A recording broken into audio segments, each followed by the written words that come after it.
I'm Daniel Schrader. And I'm Vanessa Zoltan. And this is Let's Ask Taylor Swift.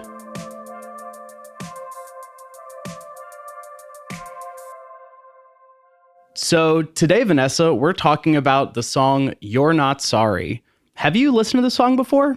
Nope, not before yesterday. Yeah, it's definitely a cut I hadn't spent much or any time with before preparing for this episode either. And after having listened to it a number of times, I think I know why, which we can get into. But any thoughts about it? It is like in conversation with Love Story, I guess is what I would say. I think it's also in conversation with last week's episode. Tell me why. Because this is kind of the follow-up of like, I've walked out the door. Now I'm not answering your phone call anymore. Yeah, because you're not sorry. You say you're sorry, but you're not sorry. And neither are we here at Not Sorry Productions. Speaking of, if you would like to join us on Patreon to support Not Sorry Productions and everything that we do here at Let's Ask Taylor Swift, we would love to have you. That's patreon.com/Let's Ask Taylor Swift. We have fun bonus content over there, and it's just like a great way to support what we make. This month, we'll be discussing the music video for White Horse, so come check that out.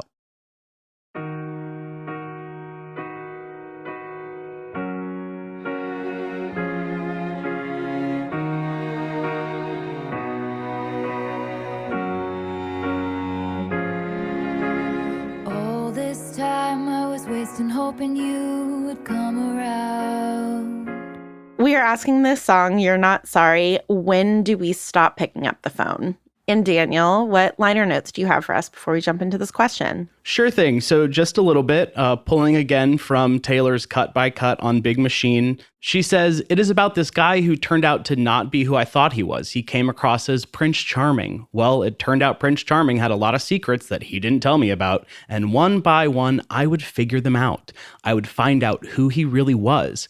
I wrote this when I was at the breaking point of, you know what? Don't even think that you can keep on hurting me. It was to a point where I had to walk away." And in addition to Taylor's commentary on it, it's useful to know that this was a piece of pop culture because a remix of this song popped up on a season 9 episode of CSI, the original flavor, that also guest starred Taylor Swift. What? But yeah, basically that's about it on this song. Okay, I'm really excited to jump in. So, Daniel, what are the obvious things that we have to say about the song? It's a song about a girl who is fed up with how a boy has been treating her and the excuses he's given or the things that he's said that aren't true or the things that he's kept from her that he should have told her and that she's done and not going to pick up his calls anymore. Basically, you're not sorry, and so I'm not going to listen to you say sorry anymore. Yeah. And so what she doesn't quite do in the song, and I think is left for us to read between the lines, is the reason I know you're not sorry is you're not behaving sorry, right? Mm-hmm. You keep saying you're sorry, but I don't want to listen to that anymore because whatever else it is, like your behavior isn't changing. I keep learning new things. So I'm tired of hearing you say it if you're not acting like it. Totally, yeah. Actions and words, not just words. Right. Yeah, I think that's basically it, though, at least from my perspective, because this song, I didn't really like it. I don't think it's a good Taylor Swift song. I think it's pretty mediocre, especially on, like, coming after Tell Me Why, like, which, for all of its content that we have questions about, yeah, it's fun to listen to. This one always felt like a chore. Like, this song honestly feels like the store brand generic version of a Taylor Swift song. The lyrics aren't exciting or interesting. There's not really much of a story here. The music itself isn't really engaging. There's not anything that like hooks me and makes me want to go back to listening. And it's not a good ballad and it's not a good like pop hit. There's nothing to it. It feels kind of blah. Yeah, there's nothing really specific about it. The things that we love about Swift's lyrics, I think in general, are, you know, the universal through the specifics. And this stays really generic, right? Looking so innocent. I might believe you if I didn't know. And I mean, even just things like in other songs where she'll, rather than looking so innocent, it'll be like an angel's face that you can put on, right? It is, I agree with you, like broader than usual. These are almost intentionally generic. And I'm glad that she decided to go the other way with her career that, there's something more general and specific than there is. You just can't conjure anything. There are a million ways to sort of look innocent. Yeah, it's hard to imagine the story because it could be a lot of different stories. And so it's not easy to attach to in the way that specifics can be. Yeah. The only thing I'll say is it's really about her. Mm-hmm. And I feel like several of the songs on this album so far have been about the other person, have been, you did me wrong. This is what you have done to me. You have made me feel certain ways. Literally Tell Me Why, just the last song we did. Right. And Breathe, right? Mm-hmm. And like a lot of songs have been about other people's actions. And this is really about a moment for the singer. The switch has flipped for her and she's just done. And so this is a song about the doneness, not about any additional action. For sure. So what do you think about what Taylor would say regarding this question? When do we stop picking up the phone? Daniel, is it okay if I combine my Taylor's answer with my lyrics choice for this week? Absolutely. Okay, thank you. You're a very good co-host. So I think what Taylor is saying in answer to this question of when do you stop answering the phone is you stop answering the phone when you are ready to stop answering the phone, regardless of the other person's behavior. And I want to pull my favorite lyrics from the song for that because she says, "This is the last straw. Don't want to hurt anymore." You don't have to come anymore. I won't pick up the phone. This is the last straw. Don't wanna hurt anymore.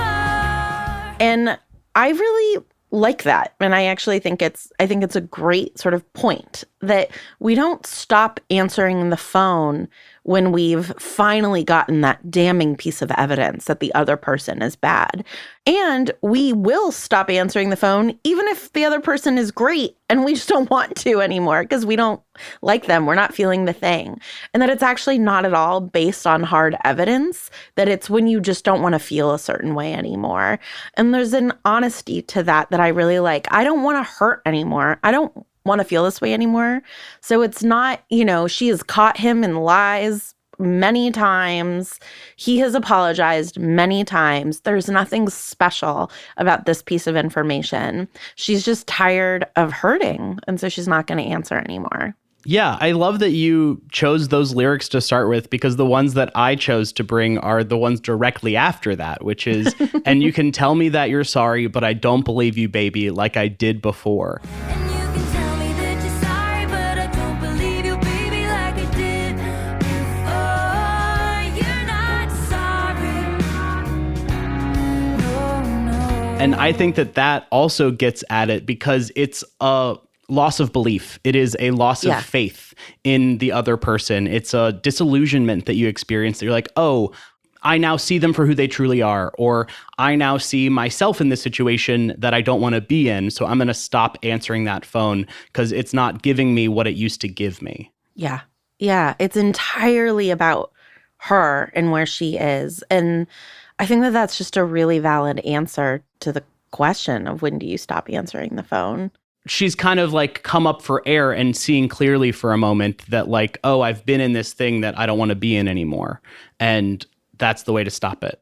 Because we combined those two, I am wondering if I can bring a bonus lyric. Please. For us to look at.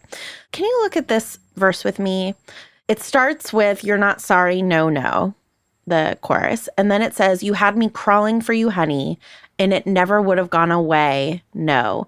You used to shine so bright, but I watched all of it fade." You had me crawling for you, honey, and it never would have gone away. No, you used to shine so bright, but I watched all of it fade. So you don't. Part of this I do think is just like the frustrations of this song being vague, but the logic doesn't follow to me of you had me crawling for you, it never would have gone away, you shine so bright, and then the but I watched it all fade. Like, why? And I'm wondering if you think her watching it all fade is just vague because this is a poorly constructed song, or if like a part of sacred reading is assuming that the text has things to give. And so I'm trying to say, like, is it in conversation with the chorus of the song of like, but I watched it all fade because you're not sorry. Like, if you were sorry, it wouldn't have faded. If you were sorry, you would have changed. It wouldn't have faded, you know? Yeah, I see what you're saying. I hadn't really thought about those being in conversation with each other. Because when I was thinking about those lyrics, I was thinking about it more along the lines of like, it was a slow buildup over time, and that there was surely a moment of aha, but the fade is like, I'm believing you less and less, but I'm still telling myself I believe you, even if I don't really. The fade is kind of, I'm seeing the shine come off of you. You're not as great as I thought you were. And now I can't believe your sorries anymore. Part of me wonders if this is the moment she stopped believing him, or if she stopped believing him a little while ago, and this is her finally accepting that she's stopped believing him.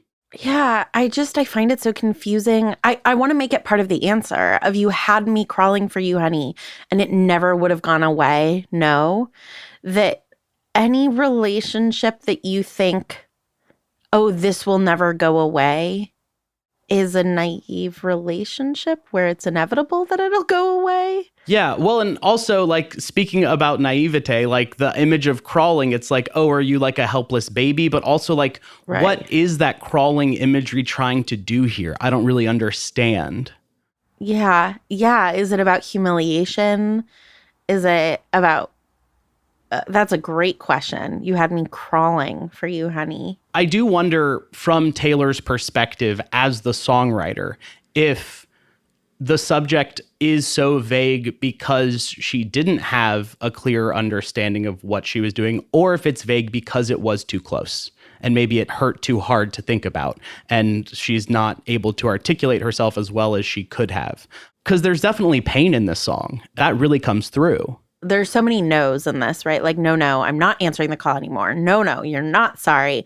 That it almost makes me want to believe that there's a methinks the lady doth protest too much. Like, she wants to keep answering the phone. She wants to keep believing him, but she's reminding herself, like, no, he's not sorry. Like, this is not a good guy. No. Like, she is saying, you're not sorry. No, while the phone is ringing and she sees his name popping up on screen. Right. Since I got bonus lyrics today, Daniel, do you have bonus lyrics?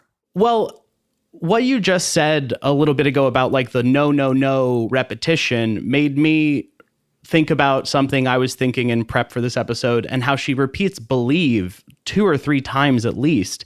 And that seems to be an important word in this song, is that like belief is such an important part of a relationship. You have to believe in the other person. You have to believe what they're telling you is true, and that once that belief goes away, that's when disillusionment occurs, or that is a signal that you have been disillusioned. Yeah, which again, right, this is really a song entirely about her. She's saying this to herself as the phone is ringing. Like, no, he's not sorry. He's not sorry. And if that energy were in the music, yes, this song would hit so much better. Yeah. But it's not, because it feels so much sadder. Than that. Yeah. Okay, so what do you think the answer to this question is? When do you stop answering? So I think I have 2 thoughts about this. One is, I feel like we've discussed a good bit about what Taylor thinks, and I agree a lot about, like, you stop picking up the phone when you stop believing in the other person. You stop picking up the phone when it makes you feel bad to talk to them, or like you realize the manipulation you're in for. Once those scales have fallen from your eyes and you can't unsee something, then it's just kind of done. And why would I keep going back to it? And I'll get into my second point, but I'm curious what your answer is to this first. Yeah.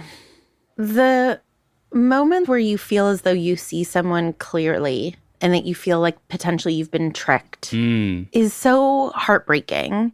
And to me, it isn't always the moment where I've stopped answering the phone because I don't want to believe it. I'm like, prove me wrong, I feel like is how I'll act for a little while. I'm in the middle of this with a friend where they just behaved in a way that I'm finding really confusing. And I keep talking to them because I keep kind of wanting them to apologize. Mm-hmm. And I want them to like set the record straight. And so maybe I'm slow or I don't totally trust myself. And so, yeah, I guess it's when hope is gone is when I stop answering. And to get really specific, I think I stop answering when I no longer have hope that I will be able to assume good intentions in the person. That's always like, to me, I'm in healthy relationship with someone if it is easy for me to assume good intentions of them. And as soon as it's no longer easy for me, I want to start investigating that. And then once it feels hopeless that I will not be able to assume good intentions in them again, I think that's when I stop picking up the phone. Yeah, it's once you start asking the question of why are they doing that? Right. Yeah. That makes a lot of, I think hope is a great word for this. And I totally agree. My other thought about this song, though, is like this song hits so much different in 2009 than it does in 2025 because no one talks on the phone. And so like this song would be a text message conversation. And I just am really thinking about like, when do you stop responding on the text? When do you let it lay fallow? When do you just ignore? And how is that the same or different? I don't know. Do you have any thoughts on that? Yeah. Oh, that's so interesting. I absolutely think it changes the modality of things. I think that texts, at what point do you switch from words to like thumbs upping? Like, I'm sorry. Oof. I like recently got a text from a guy that I had been sort of seeing on and off, and we hadn't seen each other in like 3 weeks maybe, and I hadn't texted him in more than a week. And he sends me this like long text one night that's just like, hey, sorry, I've been distant. I am not over my ex yet. I just want us to be friends. And I was like, my dude, I had already faded on this. I had already just like put it away. And not like you made me feel bad or like I'm upset at you or anything. It was just like, you don't even need to pick up the phone. Yeah. Because I'm already past this. And so it was just very funny to me. Yeah, there are two conversations happening during a text conversation. There's what's being said in the texts themselves, and then there is what's being said through the modality, like the timing, the caps, the what's not being sent, right? And he wasn't reading all of that. I just think like it is so different than being on the phone because like not answering the phone is so much more direct than not replying to a text, I feel like. Say more. I feel like not responding to a text is kind of, oh, well, I'm busy, or, oh, like there are many ways to like write off in your head, like, oh, they didn't answer, like they haven't responded or anything like that. But like if you're not answering the phone, then that feels like a much more direct, like dismissal of you. Of like, I am hitting deny as opposed to just passively not engaging. Yeah. The other time you stop answering, I think it's not just when you're no longer hopeful, but I also think it's when you're no longer curious, right? It's no longer caring what's going on in their life. There are some people who I'm no longer hopeful that our relationship will grow, but I still want to know what's going on with them, right? Like there's still a curiosity there. Just insofar as like I care. I don't necessarily think that we have like a deeply connected relationship where I'm hopeful that we're gonna be there for each other, but I'm like rooting for you out in the world. And this feels like this character is like, I don't even care what happens to you anymore. Like, I don't know you. I don't think you're gonna suddenly be sorry. And I think you might be bad, right? So there's like no hope and no curiosity. Yeah, I totally agree with what you're saying. I think that curiosity and hope are such good things to pinpoint because they're also not, at least for me, I feel like not things that I actively realize I've stopped feeling. I kind of, after a while, I'm like, oh, I'm not interested in what's going on with them anymore. Oh, right. I'm not imagining what our future could be together or like what our next date is or anything like that. I'm not hopeful about like what the future is. And I sometimes don't even realize that until I take a step back and look at it. Those are feelings that I think the loss of those feelings creep up on you. Yeah, totally. I also think about like, this song is a romance song, but this conversation is a friend conversation. Like what we're talking about, I think is so much, at least for me, so much more common in like friendships I've had than necessarily in romances. I can think of a lot more moments in my life when a friendship has faded in this way, or I've had to make the decision to allow a friendship to fade in this way than I have a romantic one. Yeah. So Daniel, what is this song an anthem for? I think this song is an anthem for when he's calling. It's an anthem for saying, you're not sorry, no, no, no, no, directly to your phone. To the phone, right? Yes. It's like, I think it's an anthem for sitting on your hands. It's like, I like that. I'm not going to do it. So I'm going to listen to this song while I sit on my hands so that I don't do the thing that I know I'll regret doing. Right. And then I'll get so bored listening to this song that I'll get distracted and go do something else and forget that he called. Yeah. Who? Yeah, exactly. Next week, we are going to continue making our way through Fearless and look at the song The Way I Loved You. Can't wait. This was a Not Sorry production, which is a feminist production company. We are sponsored by the Fetzer Institute. Our executive producer is Vanessa Zoltan. We're edited and produced by AJ Uramas, and our music is by AJ Uramas. And we're distributed by Acast. Of course, we'd also like to thank our crazy cat ladies, Kristen Hall, Dallas Caples, Casey Perkins, Jenny Cruz, and Jenny Davis. And we would love to thank our team, of course, Ariana Nettleman, Julia Argy, Nikki Zoltan, Courtney Brown, Casper Turkyle, Anissa Ahmed, Danny Langley, and Stephanie Paulsell.